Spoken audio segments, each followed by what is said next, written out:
The next we'll have our invocation and ask Mr. Jack Baker to do that for us this morning. Lord, we thank you for the love that you have for us. We thank you that for the beautiful day and for the rain that you provided.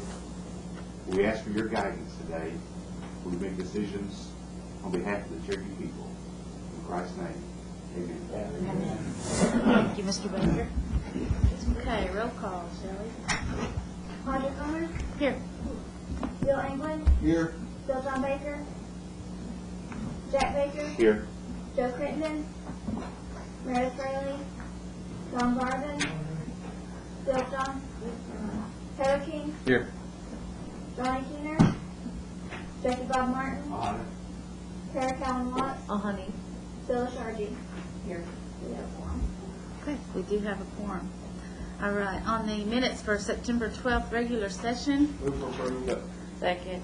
Okay, we have a motion and a second. However, Mr. Baker. Madam Chair, I believe under council members present, Councilman Keene and myself should be listed as being present. Okay, I believe they were inadvertently left off for that, so would you accept that? Yes. Yes. Bill, okay, thank you. And a second. All right, so with those additions, all those in favor of approving the minutes signify by saying aye. Aye. All those opposed, same sign. Okay, minutes stand approved. Next up, everyone should have a list of the tarot certification recommendations. I'll give everyone a second to look that over. Ed, do you have anything you'd like to add? No, ma'am. Everything looked good. Okay. We had no questions.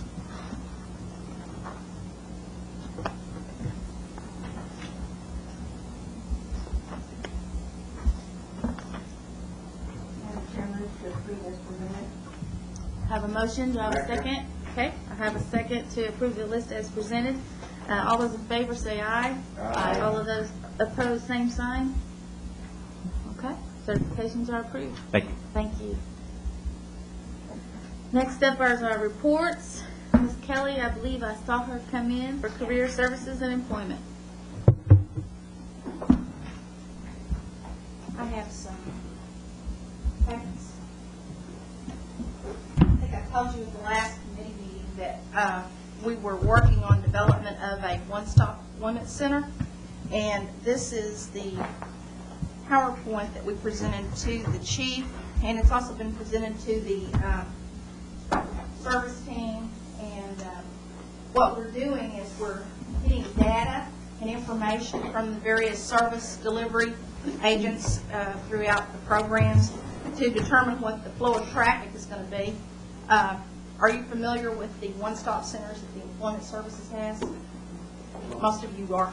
Well, this is basically a one-stop center for the Cherokee Nation where we would be able to capture all the traffic that's coming in for those employment services as well as vocational training and make those referrals in that one setting. The chief and Melanie and I think Todd are going to be working with us to find a location for all those different services throughout the building.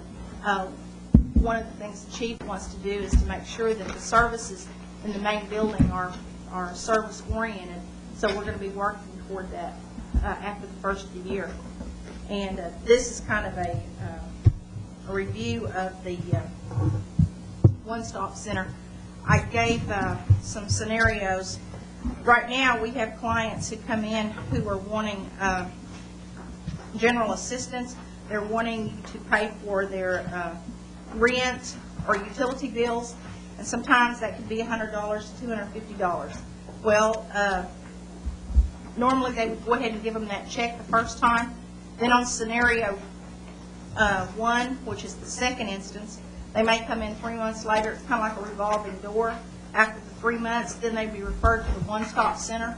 And our employment training counselors are going to take on different roles. We're going to have some that are going to be job coaches, some that are going to be one-stop temp counselors, which means they're going to find jobs within the tribal complex area for them to work for that $200 and something, so that it's not just a revolving door where they come in every month or every 3 months to get some sort of check. Scenario number 1 continued. Third instance, you would refer to the one-stop temp counselor, and this time they would also be working with the budget counselor through the Commerce Division. And it's also got all the different areas that we would be working with that client on and working up a plan for that client. Scenario number 2 is client who needs a job and has no training or skills. Then we would actually put these people in our case planning, and we would also have them in life skills classes. Kelly Forrest will be teaching life skills classes for all those cases, and we're also going to be developing a employment bank. Scenario number 3 is your client consumer who has some training or job experience, and this would be for those people who are wanting to fill out an application or want to put their application in some sort of a pool. Right now, if you come in any of our HR offices, you have to select a job that's open in order to leave the application. Well, there would be an employment and training job bank where we would do soft skills, hard skills, and professional skills, so that in the event that somebody needed a accountant or a dental hygienist or a licensed child care worker, we would have those people in our employment bank. Or you've got persons who are applying with Cherokee Nation in our entities like CNI, CNE, Housing Authority. We would have representatives from those entities in the one stop. Then you've got those people who have employment skills, they're professionals, and they just want to drop off their resume and they're gainfully employed, but they may want to work for the Cherokee Nation. Well, then that's where the employment bank would come in. We plan to have the hours from 7 in the morning till 6 in the afternoon. We will have staggered rotation shifts there in the one stop. And then also, there's going to be 4 counselors that are going to be identified as vocational counselors who will be working out in the field, and they'll also be working with Dr. Morton's office for making referrals for higher ed and assisting people on how to fill out those applications. They will be experts in filling out ACT forms for parents. They'll be experts in filling out the forms for Pell. And this week they're going to be tested on the WorkKey system, and by the end of next week we should know who those 4 counselors are going to be. So basically we're just doing some retraining, but we're getting them focused in the vocational, working more in that area. They're also going to be working with the schools. The chief had asked that they go in and work with the seniors at some of the schools to provide some career readiness training for them. So those 4 are going to be working pretty closely with the higher education program. Then you've got the people who come in that we test. Next is our career readiness certificate, our key train, and our job profiling. And then these are our partnering internally, partnering externally. And then these are the things that we explained to the chief that we're going to need space to support the geographical plan. And then our staffing pattern, most of it will be our department, and then partner buy-in from all the different entities. We hope to be able to set this up here in Tahlequah and then do a smaller scale version in Sallisaw, Oklahoma, and also in Catoosa. Over on the left-hand column is kind of a rendition of what one would look like with all the different cubicles, with all the different services, and all the different numbers of people that would actually be working in that one stop. Are there any questions? I'm sure you will have some questions next month.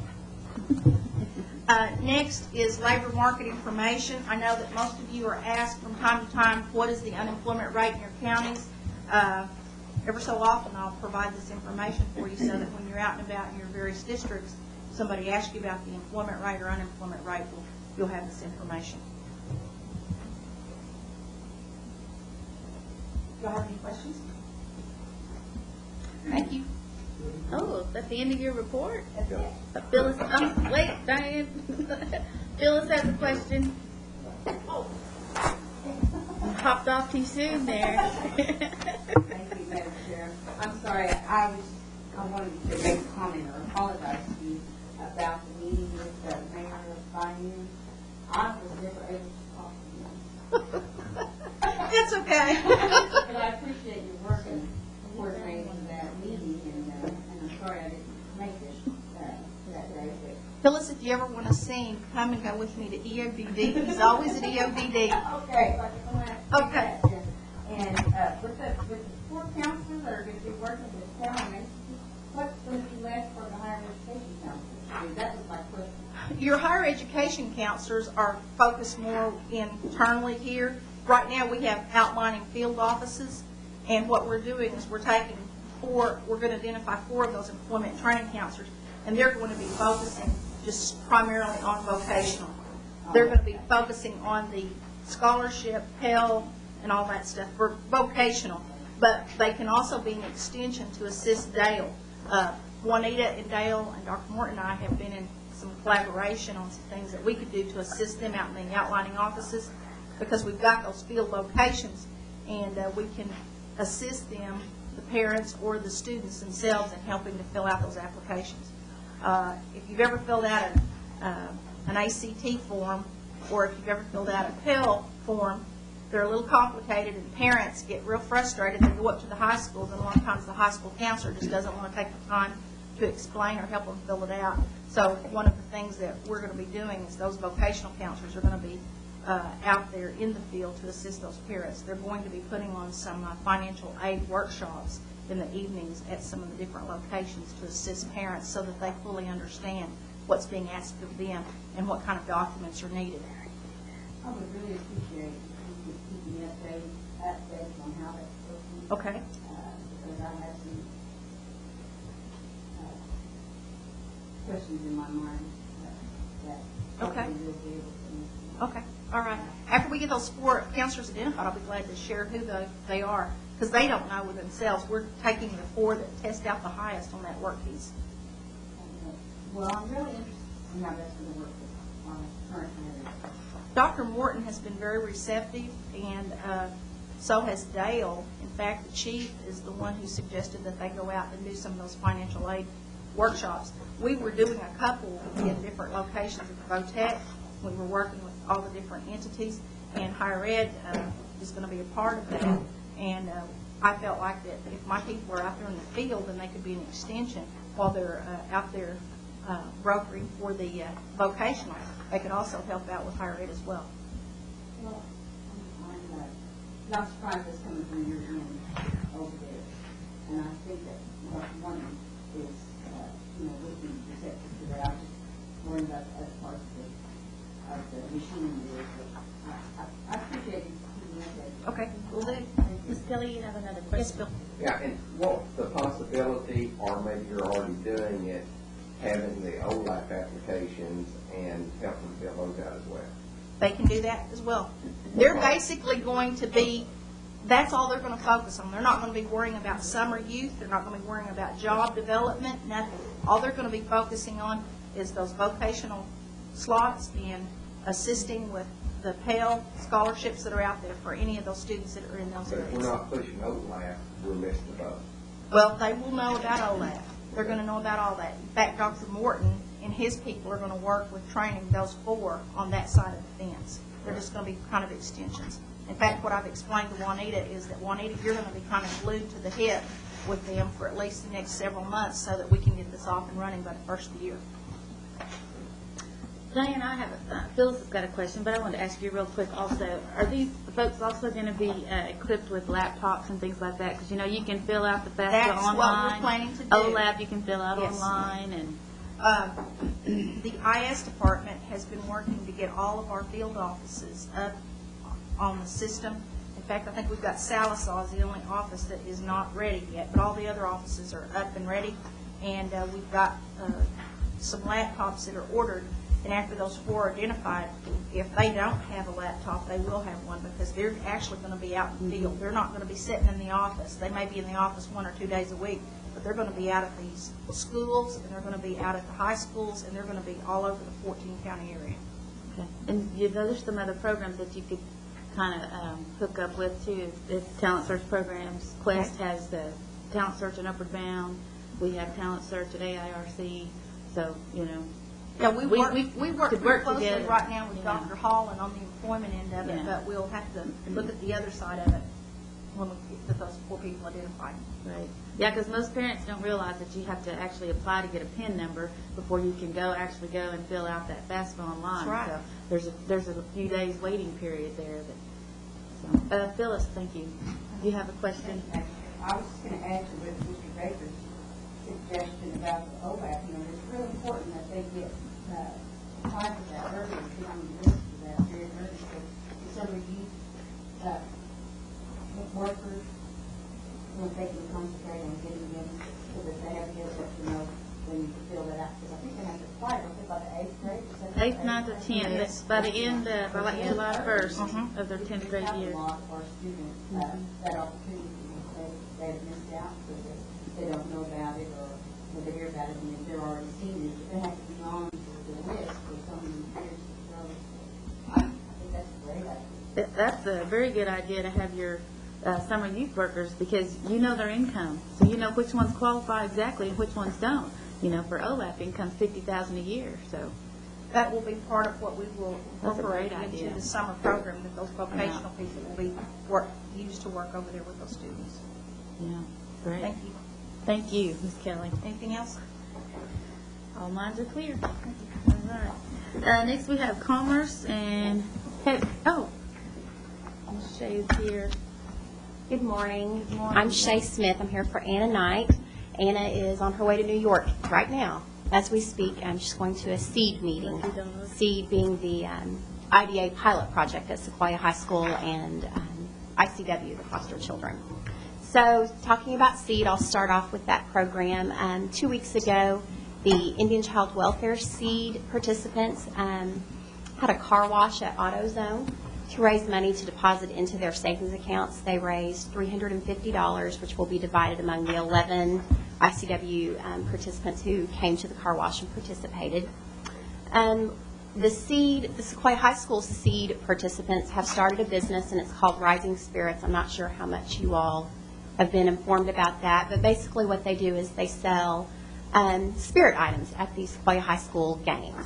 They've sold items, they've set up at 2 home games. They've raised about $300 per game. The profits from that business will be deposited into the SEED participants' savings accounts, those who are actively participating in the business.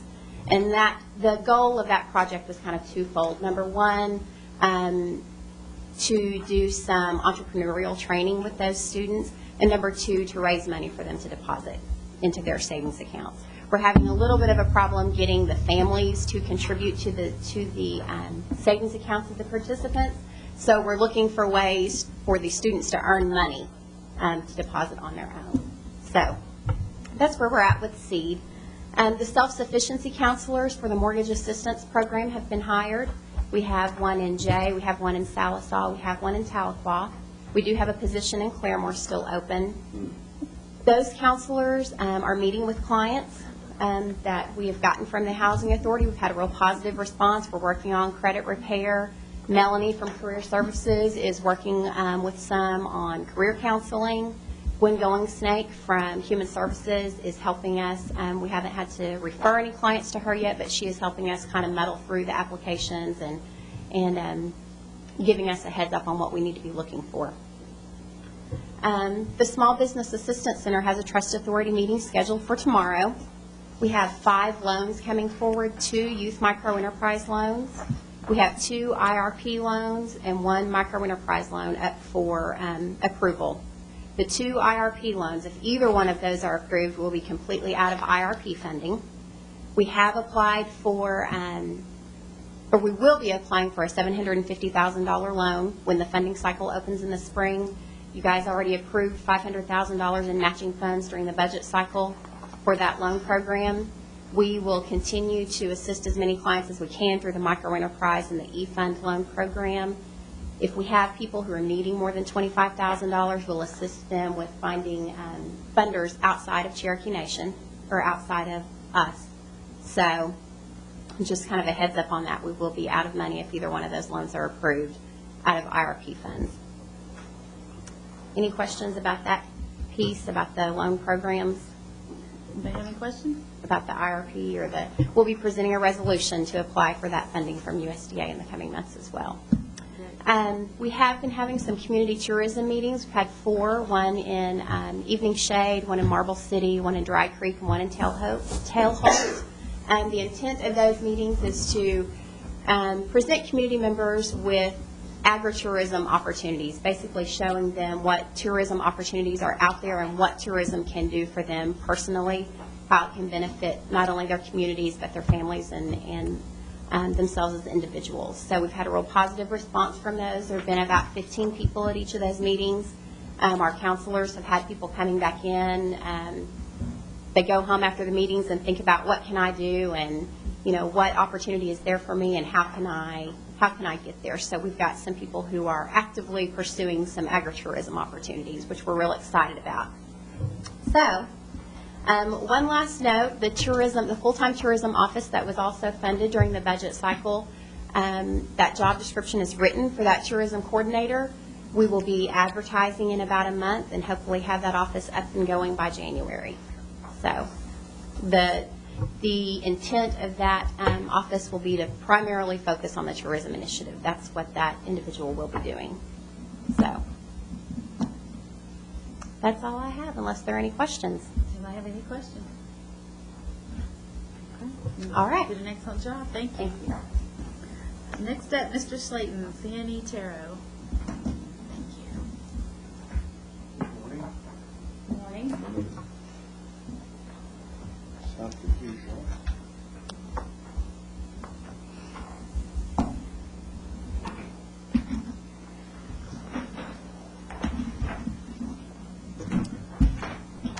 What we're passing around is just an update of what the status of some of the projects were. We're getting ready to kick off the West Siloam project this month. I believe at the end of next week or the first week of November, they'll begin to mobilize on that site. And you'll start to see some construction happening there. If you've been up by the Siloam Casino on the south side where we bought that property, they've cleaned up all those cars. That was such a junky mess on the south side of 412 there. Looks a lot better, and they're demoing the house that was there too. So shortly that site should be cleaned up, and it'll make a big difference as you approach our casino there. We're working to finalize the water tower arrangement with West Siloam and Siloam. Hopefully that will be done within the next month. Todd and John Paris have been involved in those discussions, and we've made a conscious effort to make sure that they agree with what's going on there. So that should be finalized, and we should begin seeing some increased activity there as far as getting that project going. Taylor had asked that we reconcile our numbers to the Cherokee Nation group that helped build the Tahlequah, and they got with Jack Roy, and the comment that I have is these numbers on that very back page as far as construction have been reconciled, and that group's numbers are construction only. Ours carries everything from the original site out there for the Casino 1 to the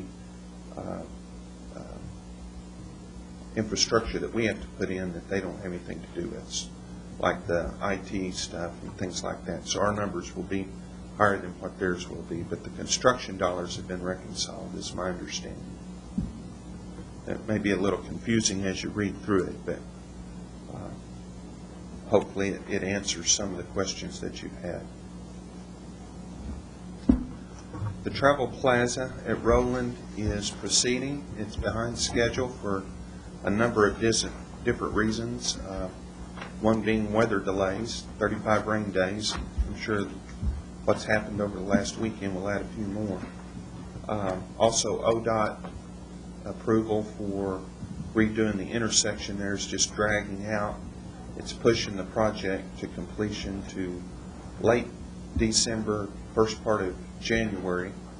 However, we hope we have the store open by December 15th. So it's slipped about another 3 weeks due to some of those kind of issues that's really beyond our control.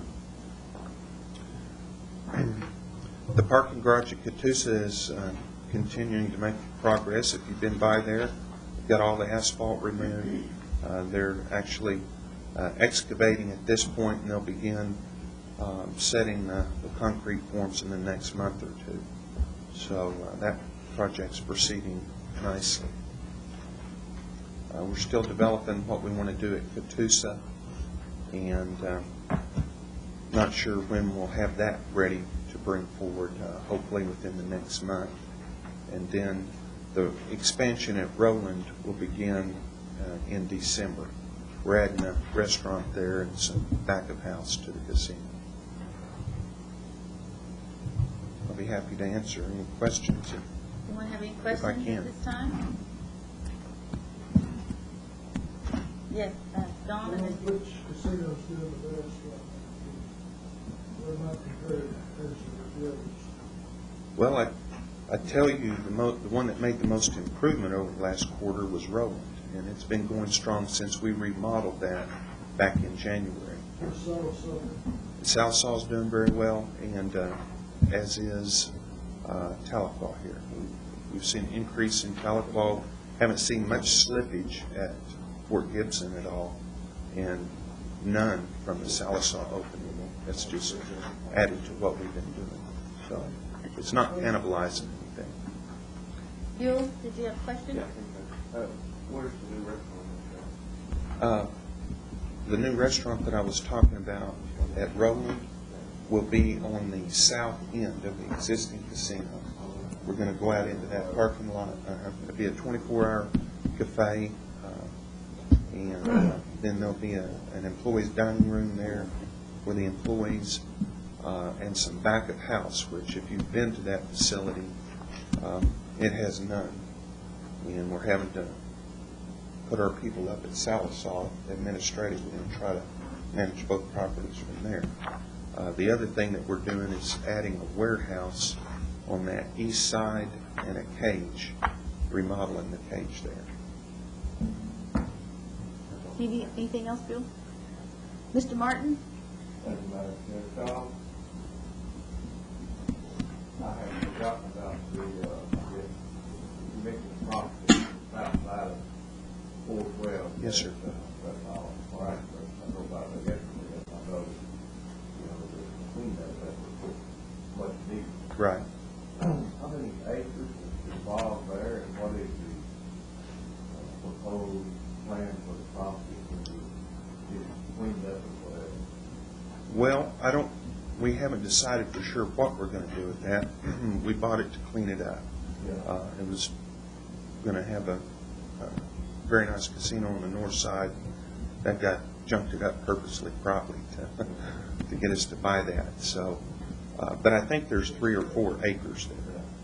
It may be less than that, but I think it's 3 to 4. Does anyone have any other questions? Okay, Thank you. I think you're good to go, Mr. Slayton. Thank you. Mr. Boswell, C&I Harold.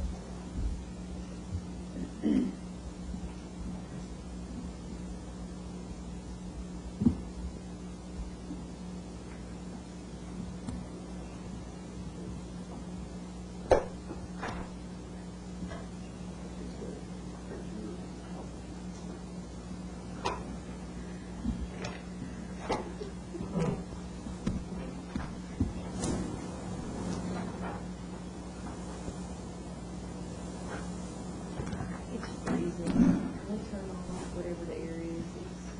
It's as your sweater and the penalty jacket.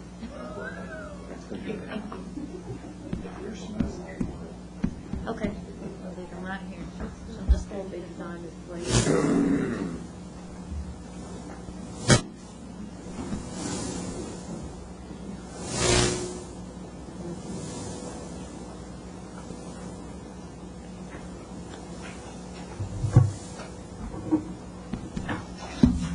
Yes, Ms. Watts. Thank you, Madam Chair. Well, when will the new procurement agreement for the office ready? I can answer that. Don did here, I know he's imposed some different approach to the way we do things recently, and I don't have any of that in by policy or procedure. Terry? I'm take that sorry. back to? Could you all speak up, please? We're not getting you on the microphone. Is this on? Yes. Okay. Thank you. I said I don't really know that I can answer that. Mr. Collins isn't here. We don't have like a written policy and procedure. We have been using the procurement processes that we kind of carried over from the Cherokee Nation in regards to how we evaluate bids and rank them and make selections and things. So, Would you please take that back to him and get us an email response by the end of the day? Thank you. I'm glad Could to. you repeat your initial So question? my question is when should we expect the new policies that we've been promised? Okay. Because this has been going on for 30 to 60 days at this point. I just want a timeline to know when to expect it. Thank you.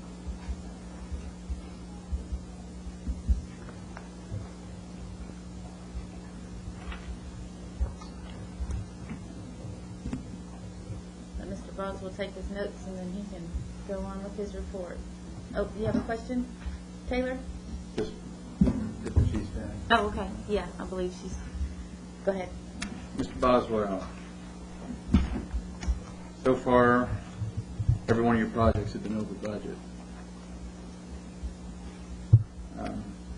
We were visiting with the Health Subcommittee last time, and they informed us that all of the health clinic projects were going to be run through your group as well. How can this body get a better sense of confidence that we're not going to overspend on every project? What is your group doing to make sure that projects come in on time? Well, first of all, our group isn't involved in the design or in the creation of the budget. And, the cost of a project certainly starts within the design criteria of the project. And we're doing quite a bit to inform them by virtue of running a detailed budget analysis, costing out the project as best we can without putting it on the street, so that they can make qualifiable decisions as to whether they need to value engineer or cut back on the project some or add more money or whatever the case may be. And as far as that side of it goes, the cost of the project matching the design of the project, a big part of that is in the programs. If you all were competitively bidding on each of these projects, wouldn't that clear up a lot of these problems? Allow you to be involved in the Well, I think at any time pre-engineering that you bid work, whether if you're bidding it as an entity of the tribe or an outside entity or whatever, what it does do is it solidifies what that real cost might be out front. But if the project is designed perhaps to be excessive of what the budget dollars are, you're just going to know it up front as opposed to knowing it somewhere in the tail end. Because in our situation of all these, we've had to start construction well before we had a total, bid project. So it just constantly rolls up into a firmer picture. And that's what we've had that's what we're doing at Muskogee right now. We've got, because of the timeline, we've had to bid the work and start construction before we certainly had a firm number on the project. So you're saying you're not going to do anything differently? No, sir, I didn't say that. I said if we're allowed to, by timeline, for instance, like Muskogee, to go out here and to wait on 100% of the drawings, 100% of the specifications, and then get firm bids on all packages. Only then will we know what the cost of that project is. But we're having to start construction before we're afforded that luxury. What about the possibility of just being able to competitively bid all these different projects? I just have to say, sir, that's out of my control. I don't set that policy or anything. We're as capable as anybody out there to communicate with the subcontractors and suppliers and develop a whole cost out front. That's not a problem. Thank you, Mary. That's all. Okay. Go ahead and continue with your report. Okay. Well, in regards to, I'll just start off with the way they're identified here. The casino project, we're doing what I believe to be just the last handful of punch list items up there, which does include the demolition of that, where the trailers were previously setting, and bringing that back to grade and asphalting that. And of course, the past few days, the weather has kind of been in the way of that, but with any luck, I'd say by the end of this month, we expect 100% of our involvement with that job to be complete. The Salisal Clinic, both the clinics are progressing about similar in regards to their current stage of completion. The predominantly working inside, getting them ready to drywall. We've got masonry and EIFS going on outside, starting the metal roof deck and things at Salisal. And specifically on the no water project, it's about in the same stage. Even though it got started a little bit after Salisal, it's picked up pace pretty well. We've got all of our curbs and gutters down, underground, etc. So. And the Muskogee Health Center, I know that they were expecting to pour the second floor deck on that this week. All in all, I think the steel setting, which is going on now a little over 3 weeks, has been coming along very well. And everything is just really fitting together extremely well. I've got an employee over here by the name of Curtis Snell, who has many years of business in steel setting, and he has really been pleased with it. It's just fitting like a glove, and that's really important, because everything else that attaches to it will just go up so much quicker and easier. In the Sequoia High School, we're still working through subcontractor, a couple of issues there, which I think we've gotten past our flooring and tile issue. We're working with some leak issues of our metal building contractor, and I would suspect probably about the end of this month we'll finally get our cabinets set, and we're working with Sequoia High School on all the appliances and fixture choices and things like that are going into those concessions. I guess that's probably about the bulk of it. You may have noticed that the report, as far as the numbers and the dates and things like that, really haven't changed from time to time. And other than Muskogee, certainly a big reason for that is much of the projects, I don't have that little pie chart with me, but much of the projects have been bought out and contracts awarded, et cetera, with the exception of Muskogee. So you may not see a lot of change in those numbers in this report other than Muskogee.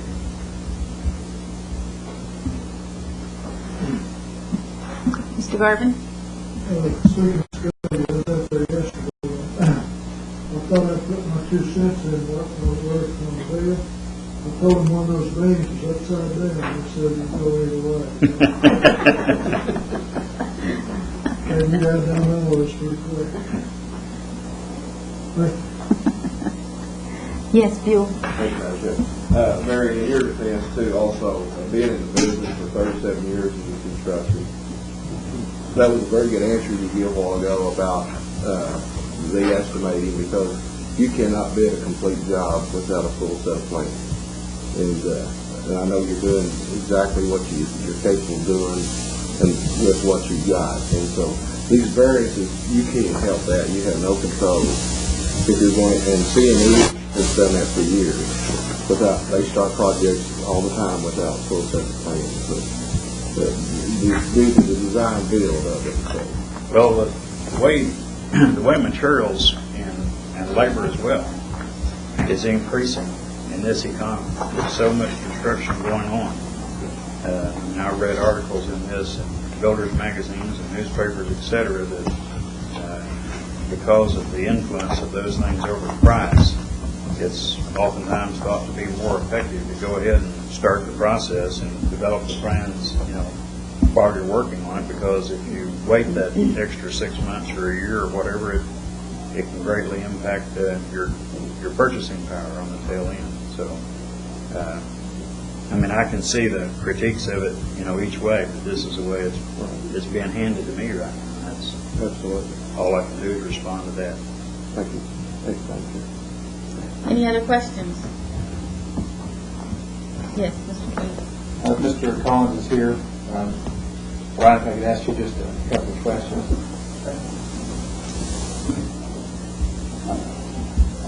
Part of the concern that I have here is when you're looking at construction overrun, almost $1.3 million.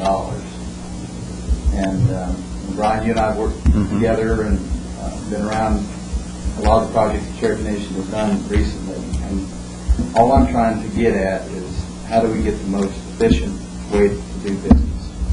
And my frustrations have always been around whenever you don't introduce competition to the process. And me, the pickle we're in is because we keep doing sole source business to Cherokee Nation Construction Group, and they're not competitively bid. And if we were doing a competitive bid process, they'd be involved up front, they'd have to compete against all other vendors, and we would get the best product for the Cherokee Nation that we could.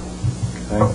So I keep detailing every month, every project is over budget or behind schedule, and we get answers that are, well, this is just the best that we can do. It's not the best that we can do. The competitive process would yield a much better product. And I get a lot of answers that people are saying, well, that's not my decision to do that. So where is that decision being made? Why is all this sole source activity going on? Okay. Now, which sole source are we talking about in particular? I mean, it's my understanding that Cherokee Nation Construction does not competitively bid on any projects. Oh, with like C&E or L? Yeah, they just get them.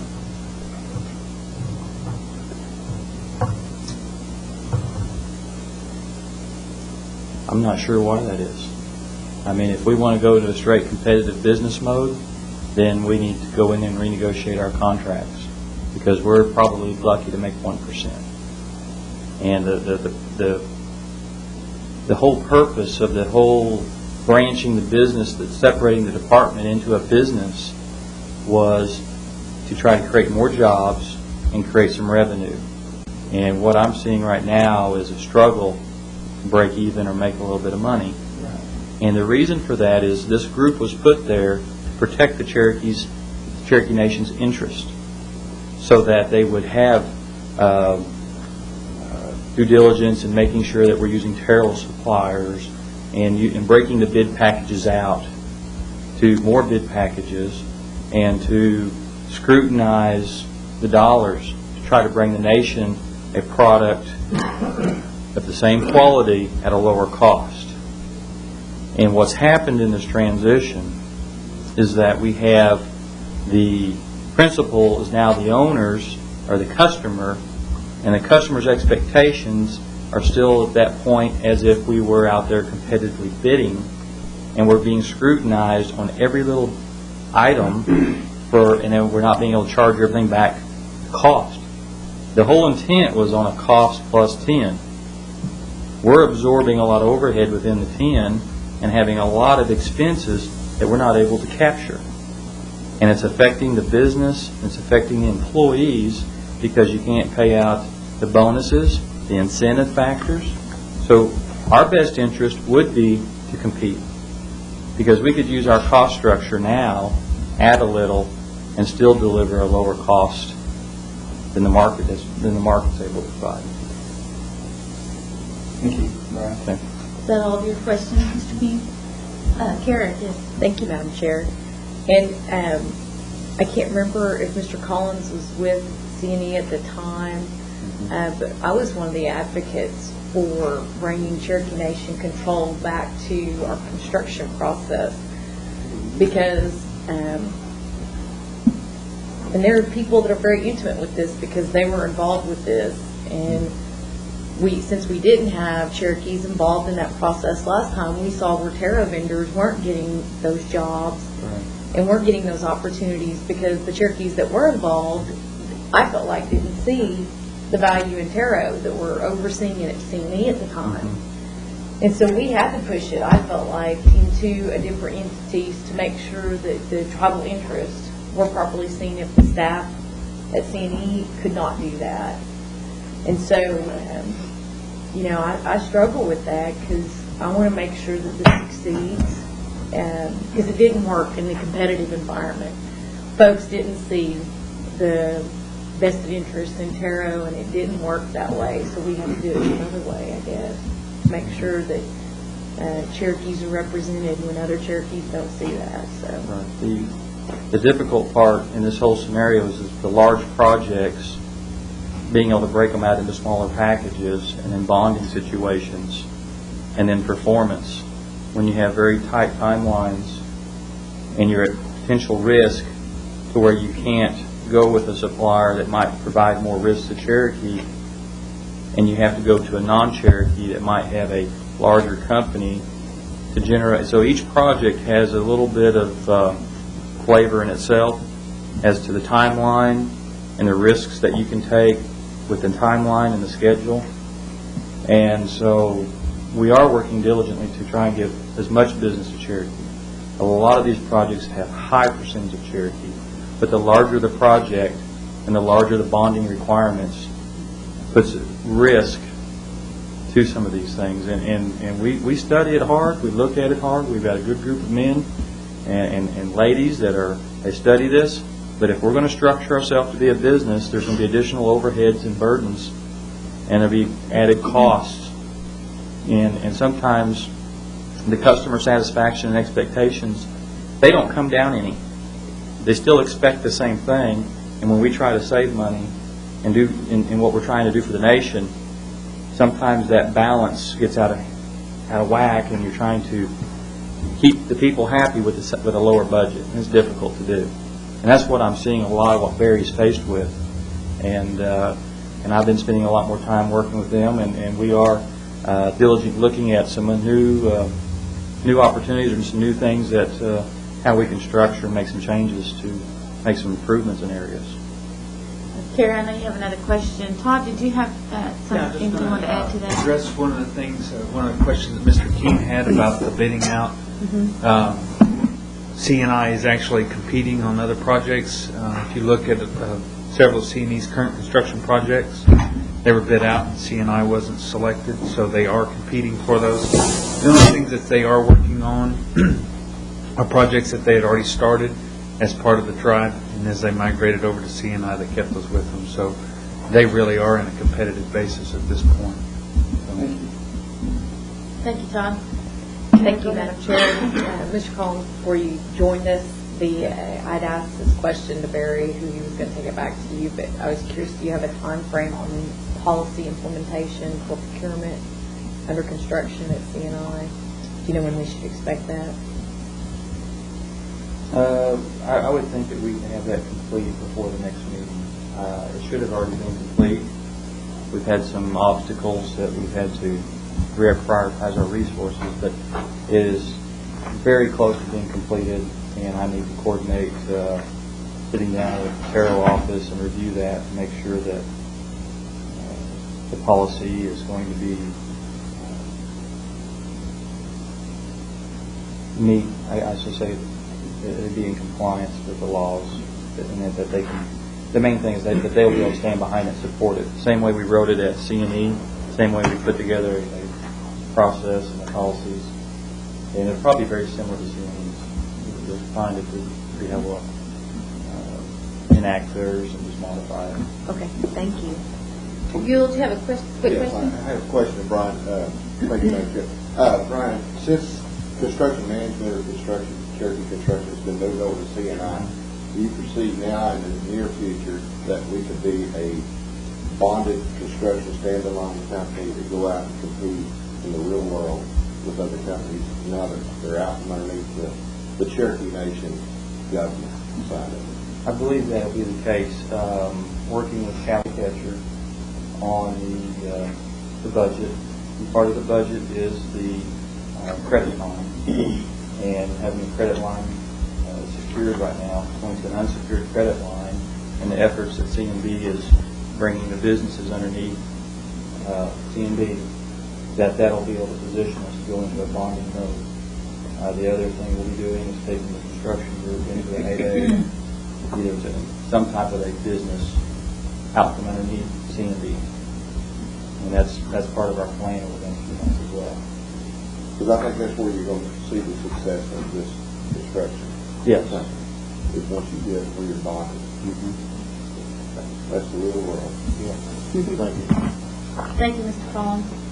Anyone have any other questions? Okay.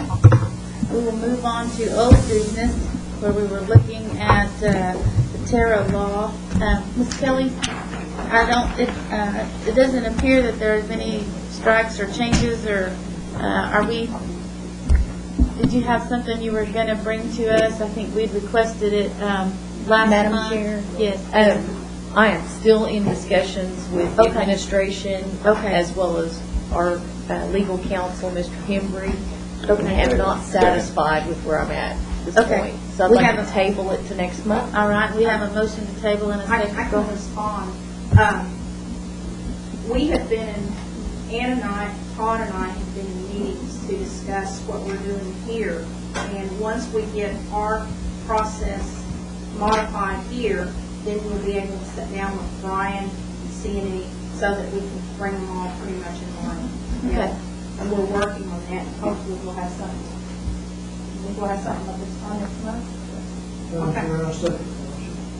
Okay. We have a motion to table and a second. Thank you, Ms. Kelly, and thank you, Kara, for making us aware of the ongoing discussions. With that, all those in favor of tabling signify by saying aye. Aye. All of those opposed, same sign. Okay, it is tabled. We have nothing under new business. And under announcements, our next meeting will be November 14th at 10 o'clock in this room once again. We have a motion to adjourn and a second. All those in favor say aye. All those opposed, same sign. Meeting is adjourned. Yes.